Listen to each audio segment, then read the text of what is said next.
अरे इतनी रात को कौन ट्रम्प साहब? Hello, it's Trump. ये क्या हो रहा है? कोई डील नहीं, कोई सुना नहीं। सर, कोशिश तो कर रहे हैं। कोशिश? I want result, I want big result. मुझे रिजल्ट चाहिए। सर, रिजल्ट तो आ जाएंगे, थोड़ा पेशेंट रखें और बस दुआएं करें। दुआएं? What is the strategy? तुम्हारी इस सूरत हाल पर क्या स्ट्रेटजी है? सर, स्ट्रेटजी सिंपल है।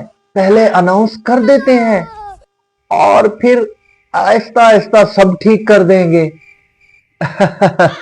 That's crazy, but I like you.